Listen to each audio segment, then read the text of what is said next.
네, 안녕하십니까. 나남TV의 제우스 남성 원장 이석영입니다. 반갑습니다. 자, 오늘은요, 수술할 때 우리 수면 마취 종종 하거든요. 수면 마취는 언제 하느냐? 저희 병원 같은 경우는 여성형 유방증 수술할 때 수면 마취가 거의 들어가고, 그 다음에 정관 수술할 때 또 수면 마취 해달라는 분도 있고, 음경 확대나 이런 거 할 때도 마취에 대해서 불안하고, 수술하는 거에 대해서 어떤 불안감이 있는 분들이 수면 마취를 해달라는 경우가 종종 있습니다. 그래서 이런 수면 마취 하기 전에 저희가 이제 동의서를 받게 되는데, 이 동의서에 대해서 제가 어떤 내용이 있는지 좀 간략하게 설명을 좀 드리도록 하겠습니다.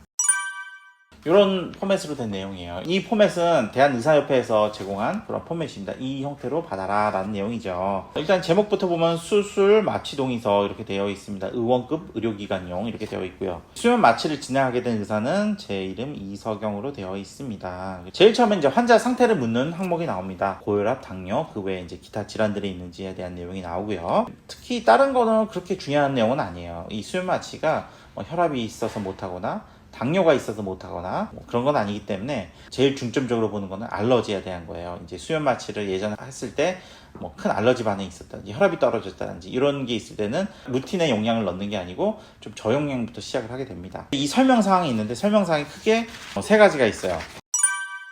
수면 마취를 했을 때 나타나는 부작용들이 있거든요.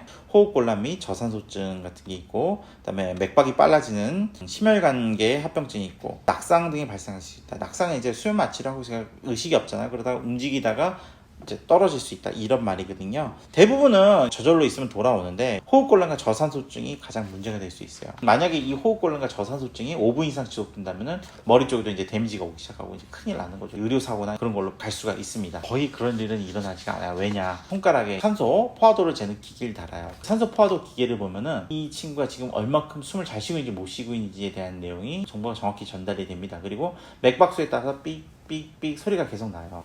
귀와 눈을 열고 있다면 이거를 놓치기가 좀 힘듭니다. 변수라는 게 있죠, 변수. 기계가 고장날 수 있어요. 그죠? 실제 서울에 있는 성형외과에서 있었던 일인데 그 성형외과 의사가 쌍꺼풀 수술하다가 이 수면 무호흡증을 오랫동안 방치하는 바람에 이 사망사고가 있었는데 그분이 주장했던 게 기계 고장났다 이렇게 얘기를 했거든요. 근데 실제로 이제 국가수에 검사해볼 땐 기계는 아무 문제 없었고 결국 귀와 눈을 닫고 수술한 거예요. 그런 문제가 있었는데 기계가 고장났으면은 그 뒤에 수술 과정을 불안한 마음에 해야 되는 거거든요. 불안한 마음에. 기계가 오작동이 있을 수 있어요. 오작동. 그래서 예를 들어서 내 상태는 지금 안 좋은 상태로 가고 있는데 기계는 정상이라고 표시하는 거죠.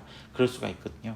이거를 해결하는 거는 간단합니다. 기계 한 대 더 놓고 하면 돼요. 저희 병 같은 경우는 그래서 기계를 2대를 갖다 놓고 양손가락에 끼고 합니다. 한 대로 가지고 했을 때 한 5년에서 6년에 한 번 꼴로 기계가 문제를 일으켜요. 전기 신호가 전달이 잘 안 된다든지 뭔가 버벅된다든지 이런 것들이 나타나거든요. 근데 2대가 동시에 나타날 확률은 거의 없단 말이죠. 여분도 하나 갖다 놓고 2대로 수술을 진행하게 되면은 무호흡증이라든지 저산소증에 대한 어떤 그런 문제는 거의 걱정할 필요가 없어요. 수술 방법이 중간에 변형이 되거나 수술 범위가 추가 가능성 그런 것들이 있단 말이죠. 좀 큰 수술하고 예를 들어 암 수술하는 경우에는 이 암을 발견했는데 옆에 또 비슷한 암이 생겼어. 그럼 환자한테는 이거에 대한 설명만 했지만 환자한테 동의를 받기 위해서 다시 닫고 환자를 깨운 다음에 이거 수술할까요? 동의를 받을 수 있는 게 아니잖아요. 그죠?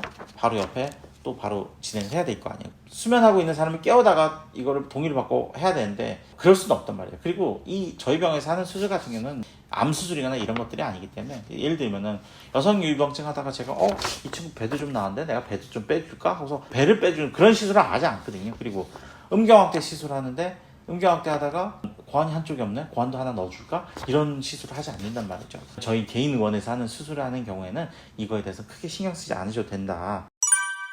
그리고 이제 세 번째가 뭐냐면은 다른 사람이 할 수 있다 이런 거에 대한 동의를 받는 거는데 제가 갑자기 피곤하다고 해서 수술하다가 말고 집에 가고 이러지는 않잖아요. 그러니까 그런 경우는 없다. 고스트 닥터라고 들어보셨을 거예요. 고스트 닥터. 이게 뭐냐면 원장님 수술합니다 해서 제가 실컷 설명하고 딱 들어갔더니 자고 있는 동안에 의사가 바뀌어요. 다른 사람이 와서 수술하고 또 끝나서 내가 와서 괜찮죠? 막 이러는 거예요. 저희 병원에서는 없습니다. 왜? 저희 병원에서 의사가 저 하나밖에 없어요. 의사가 아닌 다른 사람이 만약에 간호사나 간호조무사나 이런 사람이 와서 수술했다. 이거는 중범죄죠, 중범죄. 그리고 저희 병에서 수술방에 CCTV가 있기 때문에 그런 거에 대해서 나는 좀 의심된다. 분명히 이 의사가 수술한 것 같지가 않다. CCTV 확인해보면 바로 나오는 거니까. 저 스스로도 그렇게 못하게 해놓은 거고요. 그래서 간단히 그래서 우리가 수면 마취 수술하기 전에 어떤 동의서를 받는지에 대한 이야기를 한번 들려봤습니다. 여유증 수술을 하러 오신 분들은 대부분 이런 얘기를 한번 더 들으실 수 있으실 거고요. 이 영상이 도움 되셨다면 구독과 좋아요 부탁드리겠습니다. 감사합니다.